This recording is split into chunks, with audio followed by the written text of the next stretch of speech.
From Acapulco, Mexico, this is Anarchast. Hey everybody, welcome to another edition of Anarchast, your home for anarchy on the internet. I'm here in Acapulco, Mexico with all the dogs, and Lauren Southern as well. I'm so excited about all these dogs. Yeah, and it's good to see you. One of the reasons it's good to see you is because I think there's a lot of misperceptions out there about you, and just a few. Yeah, just a few. And we talked about this the other night, that it seems like my audience in general, not everybody, but a lot of them really dislike you, and your audience... Vice versa, that's for sure. Right.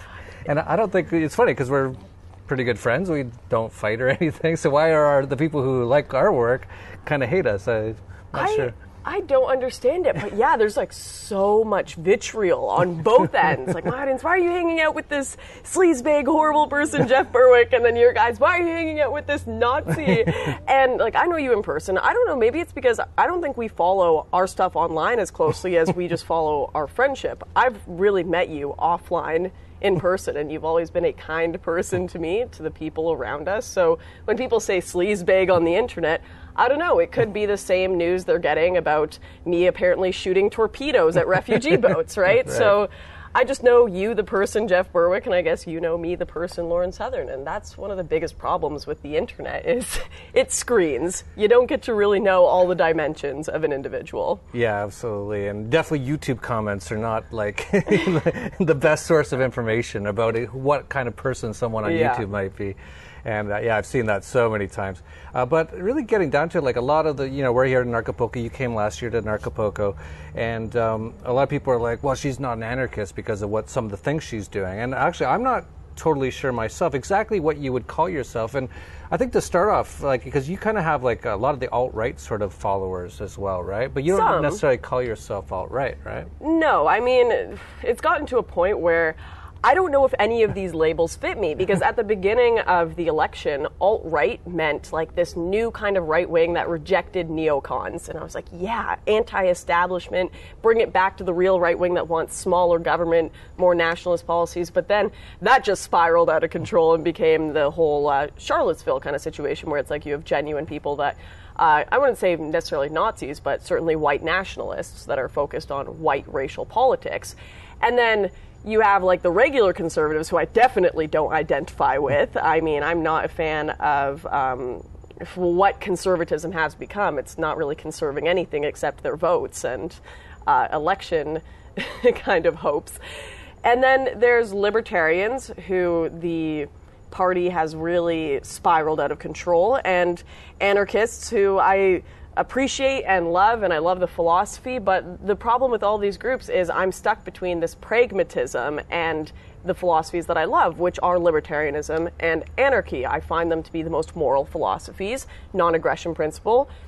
I don't see really good arguments against it when it comes to, like, when you're just looking at the books. Right? I don't see a reason why the government should be able to take half my income. I don't see a good reason for that at all. And if I could stop that from happening and get rid of the government totally, that's what I would want. However, I'm living in this world where you need Lucy, to attack the dogs for me, or the bugs for me, Lucy. Yeah. Lucy was eating bees the other day, like a bunch of them. Yeah, it was puking them up.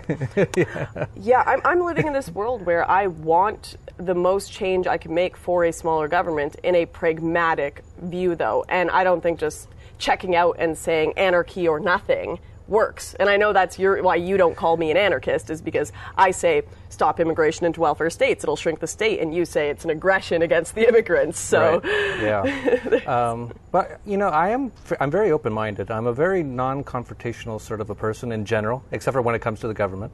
And I do like more to get along rather than to separate ourselves just based on little things. Like if we have most of the same philosophy, but we have some disagreements on certain things, I'm fairly cool with like letting that slide quite a bit. Because I don't know if exactly my way that I do things is exactly the perfect way. Actually, I don't know that. I have no idea if that's the right way. And then there's people like Walter Block, who we both know. I believe you know him, right? Yeah, he's a very nice guy. And he kind of talks a lot about things that you talk about. So, for example, you kind of wore the Trump hat a few times, and I think in general, you're kind of saying Trump's better than Clinton. And I think a lot of people would agree with that. But my take on it is you don't want to support any of these. The whole thing is evil. You don't want to get involved with it. But even a person like Walter Block, who's very respected amongst a lot of anarchists, not all anarchists, but a lot of them, he says the same thing. He's like, well, if it comes down to Trump or Hillary, I hope it's Trump. And so what's your take on that? Like, as far as, like, do you actually support Trump, for example? Well, during the election, just the prospect of having someone that would tear apart the establishment and drain the swamp was unreal. It truly showed what America wanted, and they wanted an uprooting of this corrupt, sick system that they have. And they can all see it. They can all see it has a sickness. Even the left, like, they didn't want Hillary as well. They wanted Bernie. They were just like anything else than these dynasty families that have been in and obviously corrupting what America was supposed to be. So Trump was more of an idea that sparked a movement of people than the individual himself. Of course, you have the sycophants who just are fans of Trump like he's a sports team, but there are the people that are like myself that truly saw it as a movement of ideas. And those are the people that you'll see today that are willing to criticize Trump when he strikes Syria because they said, no, this isn't what we hoped for. We wanted someone who said he wasn't going to go back into the Middle East, which Trump did say many times. He agreed with Ron Paul. He said that it was stupid and a waste of money when Obama was going into the Middle East again. So it's been very disappointing to see some of Trump's actions lately, for sure, sending troops in Afghanistan, striking Syria. And the people who believed in the ideas will criticize Trump on that, but then, of course, you have the sycophants that just support him no matter what. So my opinion on the whole Trump issue is it was an idea that I hope still resonates with people, but I am seeing it start to fade away, and that glimmer of hope is going away. I'm still supporting him because of how much he still pisses off the mainstream media, and he seems to piss off all the right people, but there's certainly seems to be a co-opting of Trumpism that has happened, and whether it be the deep state or the neocons that have kind of stolen the show from Trump, there's certainly something going on in the White House right now. Yeah, my view is it was all planned from the beginning. He's a dynasty family it's quite hard to become a billionaire in the U.S. without having certain connections. He was trained as a Jesuit, which is one of the top secret societies. Not a lot of people know this. He was best friends with the Clintons for years. So I was of the opinion that he really wasn't. He was saying those things to just get, get the people all riled up and stuff like that. But I could be wrong on that as well. Now, you started off sort of like your main sort of focus when you first started, what you do, since you sort of gotten out of school, you're still a young woman, was mostly focused against feminism. Yeah. But you've now moved on to a number of other things, and one of them seems to be sort of anti-Islam sort of things. And as well, and here's the real thing where you really, I think, got a lot of the anarchists upset was when you were off the coast of Europe somewhere on a boat trying to stop immigrants from getting to Europe from Africa. And a lot of anarchists were like, I don't see how this can possibly be anarchist, what you did. But why don't you just explain a little bit about, like, why are you doing these things? And what are your beliefs? And what are the main things that you're focused on right now? Right. So the biggest thing, I've been focusing on immigration a lot, obviously. And the big reason I focus on that is I truly believe we are losing Western society and Western culture, which I do believe has created the most free society that we've seen in most of the world anyway. At the beginning of it, it's slowly fading away as democracy does, and people can vote themselves, bigger and bigger governments.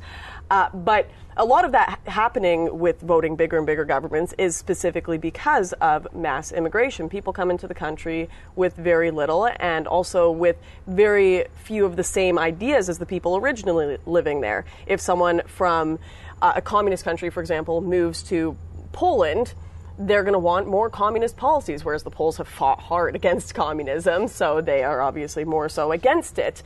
I also think that there is a planned mass migration happening through the government, and the European Union wants to get rid of the national identity of countries within Europe so that they can have an excuse for a superstate. Yep. And so they're allowing a lot of this mass immigration to happen, and they're bringing in all these policies and trying to force places like Hungary and Poland to bring in more and more migrants so that they slowly lose their identity. And if a country no longer has its identity, well, the EU, Daddy EU will come in, and they'll be your identity. They'll be your country. When you get rid of community that helps each other, you don't have a need for a government during a hurricane if the community bands together and helps each other and gets food together. If no one talks to each other, if you don't speak the same language, if there's animosity between you because of cultural differences, you're going to go straight to the government because there's going to be no one else. So I think this destruction of community and family and everything through the government is trying to distance itself further and further from home and make us need this overlord of government.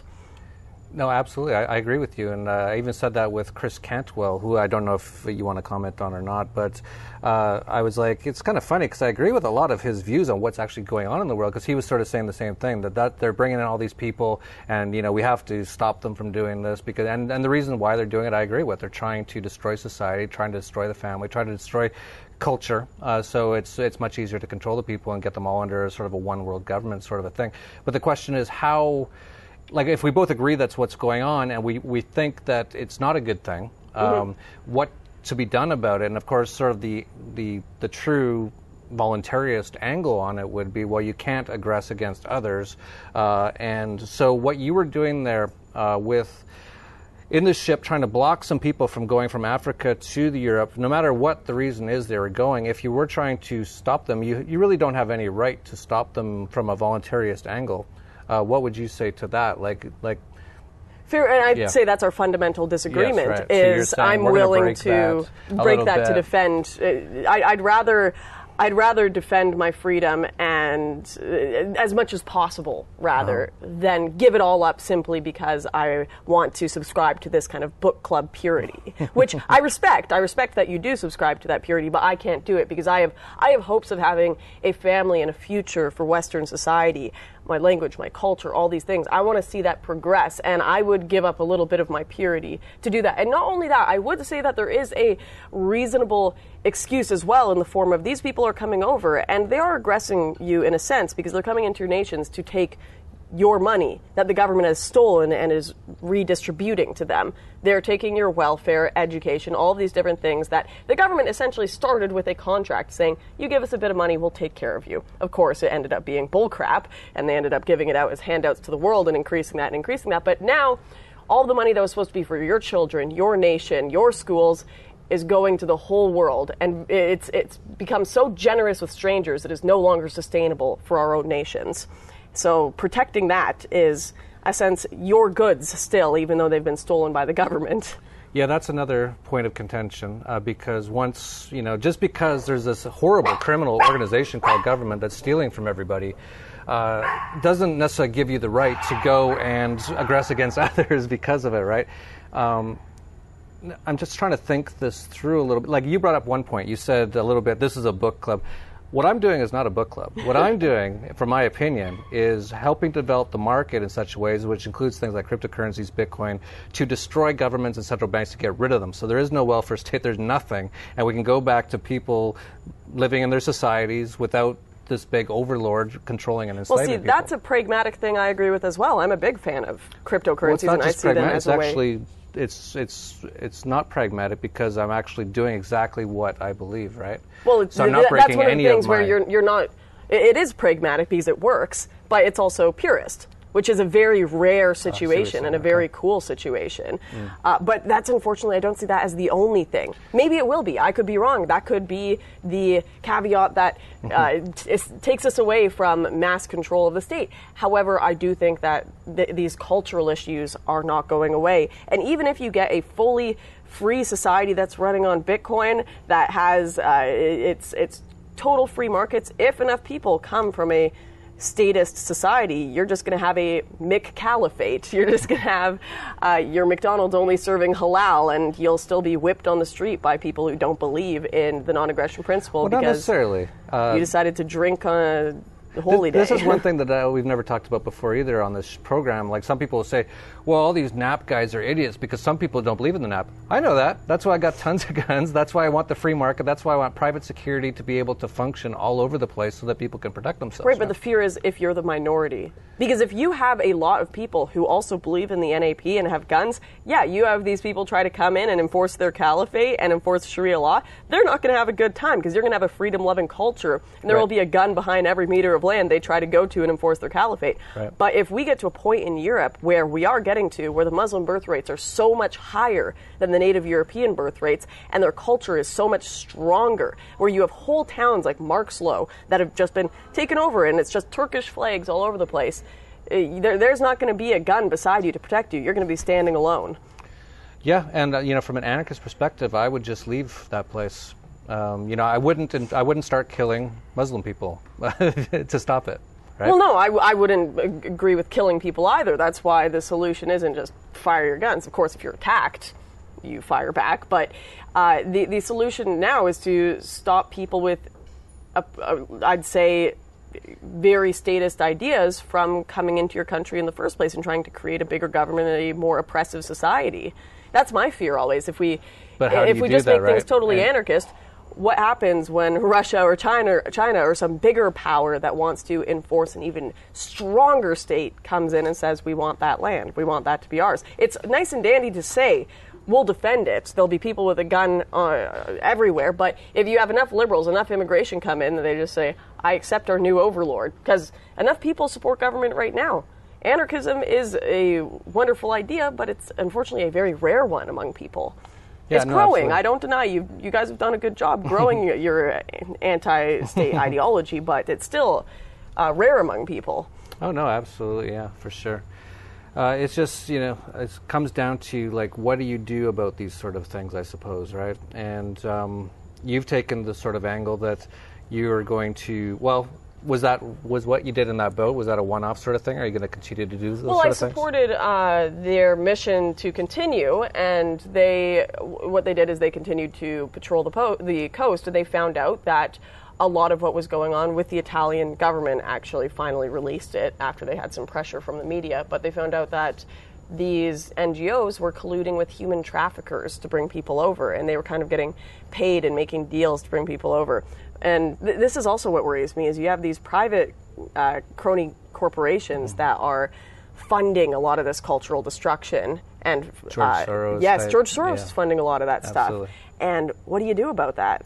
It's a really tough question. That's why I don't like to get too carried away of demonizing anyone who's trying to find the solution, and you're trying to find it, and then you're breaking what would be the NAP in that instance.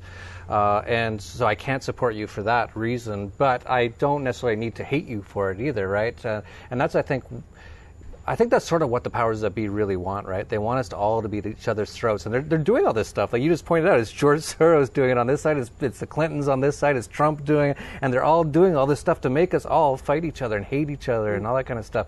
And so we really need to find, or at least not demonize each other, right? Mm-hmm. So say, well, Lauren did that one thing one time, which is against one of my principles, therefore I hate her, I hope she dies, and all this sort of stuff that people put in the YouTube comments, right? I think we, at least at our level of sort of relationships, need to be more open to, being okay with, okay, I disagree with that, but it doesn't mean that I hate you or anything like that. And who knows, maybe what you're doing, maybe will have some effect that will work out to the betterment of freedom in general. Mm-hmm. I doubt it. I just don't see any, like the ways that I see freedom coming about are market-based, creating new solutions that make the old systems obsolete, like cryptocurrencies and things like that, and private security and things like Cell 411 app for your phone, and things like Uber and all those sort of things, although those aren't fully anarchist, but like just creating new things that make the old system obsolete, right? And I think that's really the best way forward, but I'm open to other ways of doing things. So for you, I do want to quickly mention ahead. something. Sure. I really want to reiterate that although I still identify mostly with pragmatism when it comes to trying to secure more freedom through my actions, I do see the value of having people who remind others of the core of an ideology, because you have something like modern conservatism, for example, which, what is conservatism anymore? It has become so pragmatic within Western governments that you can't call any of the conservative parties conservative. They're liberals. What they are today is what liberals were 20 years ago. So there is value. Well, I am pragmatic. There is totally value to holding to what the purity of these principles are and constantly reminding people where your base is. Otherwise, people will get carried away and forget about it and go totally pragmatist to the point where they've lost themselves and their ideology. Yeah, absolutely. So it is tricky times, and it is interesting. So I saw you put out a video the other day, and it got a lot of people kind of upset. It was. I usually do that. Yeah, you do. She is very polarizing. I don't know if it's on purpose or not, but you really are. And the video when I first saw it was called. What was it about the libertarians? You changed the name? It started as the problem with libertarianism, but I changed it to the problem with libertarians. Right, because, so when I saw it, just to cut you off briefly, I was like, oh, so she's against libertarianism now? And I also noticed that when you talk about libertarianism, you more talk about the Libertarian Party. Right. Because to me, there's big L and little l. I don't know if you know about that, but like the big L is the Libertarian Party. Libertarianism is a sort of big term, which kind of can encompass, to me, libertarianism has to be anarchy, because if the word libertarianism means that your biggest sort of principle, your biggest sort of passion about life that is necessary for life is liberty, right? That's what a libertarian is. If that's the case, then you have to be an anarchist, right? Because you know the government, and no matter how small it is a use of force against people. It's extorting people and using violence against people to make them do what you want. That's not libertarian. So when I first saw it, I was like, oh, are you attacking libertarians as a whole now? But it turned out that you really weren't. You're more attacking sort of a lot of the people that you saw that are kind of in semi-libertarian, and I don't think Reason.com or whatever they are, Reason Magazine, they have nothing. I've never seen anything that I was like, oh, that I totally believe in what they're talking about. So I don't even know what they are, actually. But they're like the big representatives. So yeah, what I was attacking, that's why I changed the name to the problem with libertarians, because I do agree with the ideology itself. It's a very sound ideology, but the people who have taken it and made it their label, and they are the leaders of it in America. They're creating all of the think tanks, all of the papers about it. Oh man, they have some problems that need to be talked about. And Reason is just the tip of the iceberg. Of course, they're a big tip of the iceberg. Koch brother funded kind of shills for crony capitalism that will just say anything they need to say to keep their popularity and keep the right people they want in power. And their ideology just makes no sense to me. When you read the stuff by Reason, there was a woman who just came out, and she's a writer for Reason, and she was tweeting at guys that libertarian men needed to stop tweeting aggressive memes because they need to make libertarianism safer for women. So you've got, I don't know if you've ever heard of Atheism Plus. No. So atheism was a huge movement on YouTube, and everyone was just talking about this ideology of atheism. But what happened to it is all of these far leftist ideologues that just loved feminism and Marxism took over atheism and said, you can't just be an atheist. You have to be an atheist and a feminist. You have to be an atheist and a vegan. You have to be an atheist and an environmentalist. Otherwise, you're not this.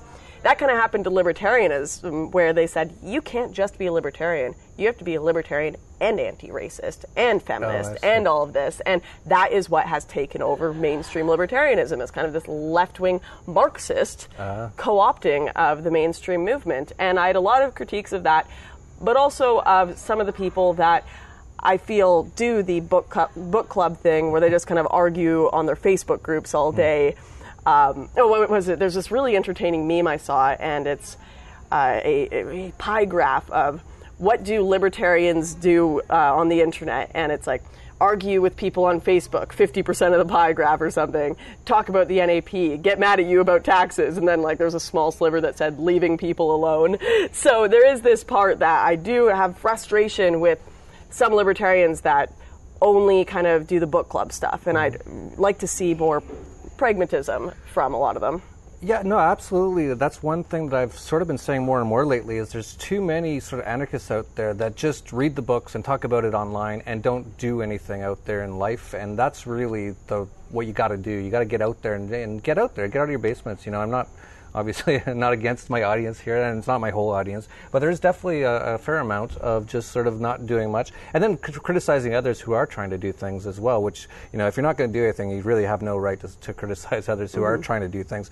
One thing I want to catch, and I see we're running out a little bit of time on the camera there, so we don't have too much time left, but I do want to ask you this, because you do get accused of it a lot, of being a racist, of being a Nazi, of being a white supremacist. What's your response to that? I don't think anyone has proof of any of those things. I've gotten to a point where I probably should care, and I probably should put up defenses, but if people are going to call me something so unfounded without any proof, I get to this point where I no longer care about their opinion. I no longer care if you think I'm a Nazi, because why would I care about the opinion of someone who just screams out the most offensive, especially certainly in Western culture, offensive thing they can think of at someone with zero proof at all. Clearly, you are an intellectual imbecile. You have like no real value to your opinions. So people can throw piss at me on the streets. They can scream all they want at me, but I have a very select few people whose opinions I really respect, and those are the people that are kind to me, that give thoughtful, decent arguments. The times I'm really hurt are when people have put through a genuine criticism of me. They can be a random person on the internet, but if it is genuine and well-structured and kind, and it really gets me on something that I'm wrong about, those are the opinions that really hit home, and I try to change myself because of those. So these people that just call Nazi, racist, whatever, show me some proof, and fine. I'll take that label, but I don't think you have any proof. I don't think anyone can find proof that I'm a racist. Where does those sort of things even come from? Is there some things you've done that can appear that way, or? I think why people would call me a white supremacist, racist, or all these things is simply because I've defended white identity groups, like Generation Identity, but I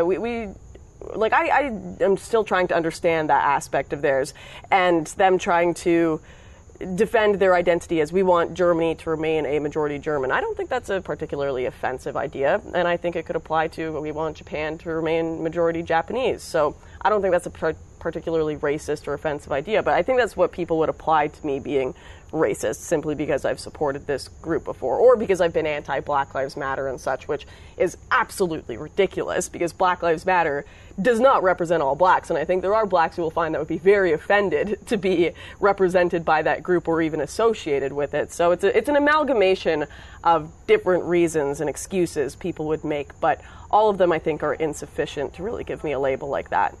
The one thing that I've known from hanging out with you a little bit is that you seem to give a fair amount of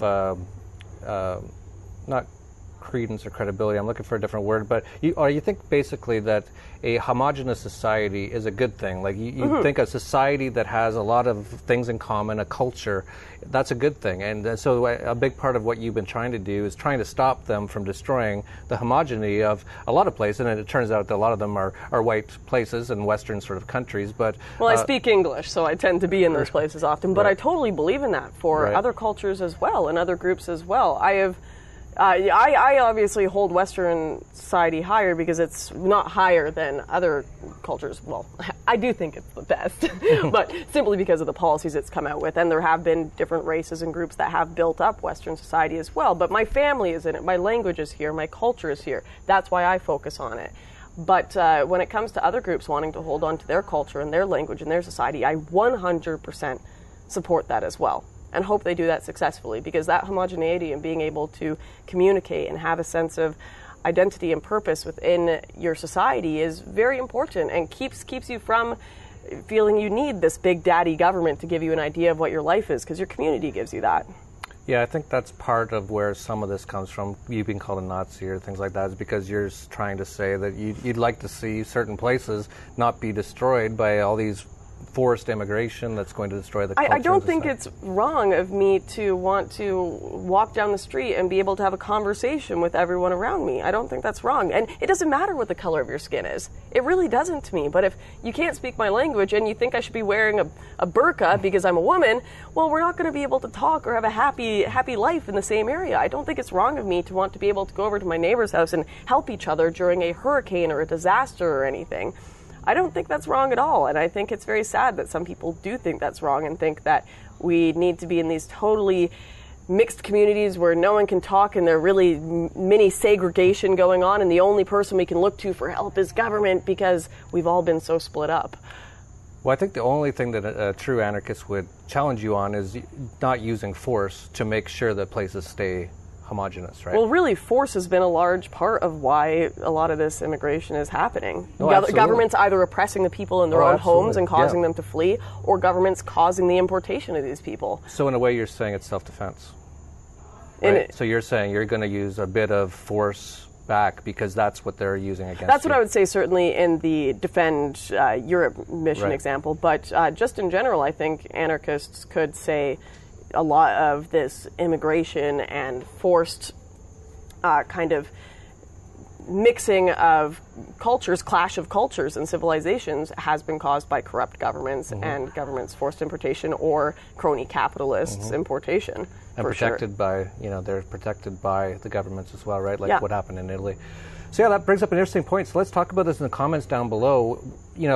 Anarchists believe in self-defense. And so what Lauren's saying is that she believes this is a form of self-defense from what the governments are doing, and the crony capitalists are working with the governments. They're using extortion, taxation, violence, the guns of government to stop people from stopping these things from happening, to make these things happen. So what I guess Lauren's saying is she's bending some of the nap back because it's self-defense.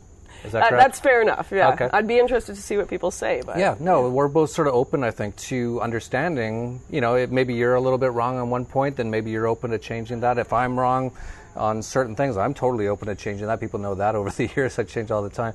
And one of the reasons I wanted to have you on, one of the reasons is you are here in Acapulco anyway, but also you were at Acapulco last year. You'll be coming back again this year in 2018 to actually debate Larkin Rose on borders. So yes, I'm very excited for that. Yeah, and I have to tell people, you're a very brave woman, and I knew that already from hanging out with you with your helmet at Berkeley and stuff like that. She really is not a scared person. That I just asked her, would you be open to debating Larkin Rose, who's a pretty smart mind in the anarchist world, about borders? And you answered it within a second, yes, no problem. So very, very good of you. And you're going to be in front of a tough audience who's not going to be all on your side. No. And most of them won't be on your side. But I think it's important. And so I got a lot of flack myself. Well, why are you having Lauren? You had her last year. We're going to have her back. She's a Nazi. We talked about that. She's not a Nazi. She's not a white supremacist. She's not a whatever the other ones were. She believes the anarchist philosophy is beautiful. She thinks it's the best way that we could be. However, she sees that we might have to do some pragmatic things. I think some of those things have crossed the line as far as anarchy goes, but I'm not necessarily going to hate you for it or anything like that. I'm going to see what happens, and I think it's good to have people like yourself there. And I think we got to challenge ourselves as well, right? You've thrown down the gauntlet a little bit. This is a book club. I'm out there doing stuff. What are you guys doing? Hey, if you're not doing anything, you can't really criticize her all that much. If you're not doing anything at all, you know what I'm saying? So I think it's great. I'm glad to have you on. Is there anything that we didn't cover that you wanted to mention that we didn't get to?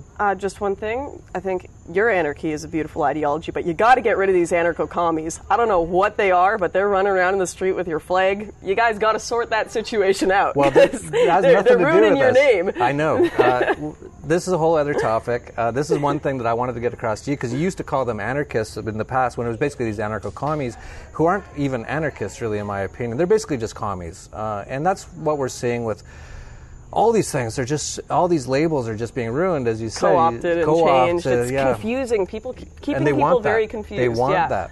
And that's why a lot of people say, let's just start using the word voluntarist, because that's very hard to contort. However, the word truther has been turned into a derogatory term when all you're trying to do is find out the truth. So if they want to spin it and make something, they'll make it so voluntarism sounds like the worst thing in the world if that starts catching on as a word. So, but so those aren't, you've seen them, and you've been to Acapulco. The people who come to Acapulco are not the kind of people who are coming up and jumping piss on you and breaking windows. No, they're very nice stuff, people. Right? Even if they boo me because they disagree with me, they're still... Booing is not they're a still, nap aggression. Yeah, exactly.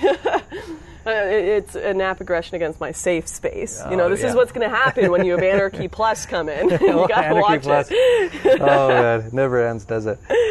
So, yeah, it's great to have you on. You do have a different angle on things, and you've got a large audience yourself. So that's why I think it's really important that we as anarchists don't just throw her, off the edge of the cliff just because maybe there's one or two things. I think if we can work with people and that's why I had Milo actually the year before you come, is let's see if we can work with him.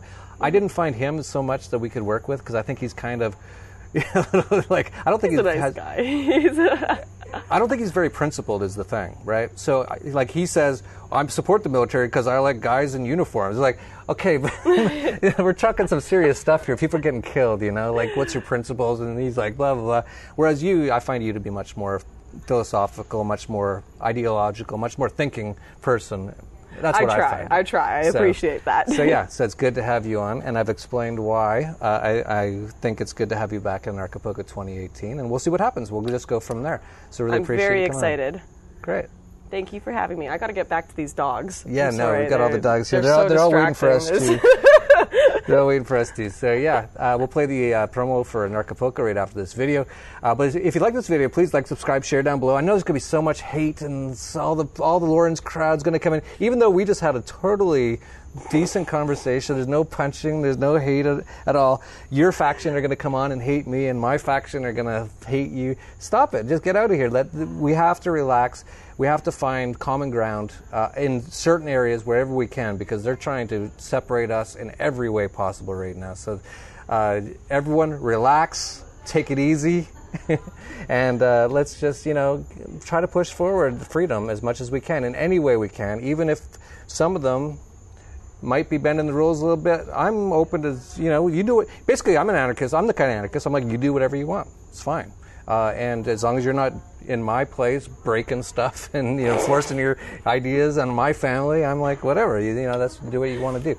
So, anyway, if you like this video, please like, subscribe, share down below. I'm sure there's going to be a lot of views on this one. So we'll see what the comments down below are. It's going to be nuts. There's going to be a lot of idiots down there, but I'm used to that, and you're used to that. So don't worry. You can't hurt our feelings anymore, I don't think, can you, at this point? No, absolutely Yeah, not. that's one thing you learned about YouTube is if you can't handle the YouTube comments, get off YouTube. So that's it for Anarchast, your home for anarchy on the internet. Peace, love, and anarchy. In a world.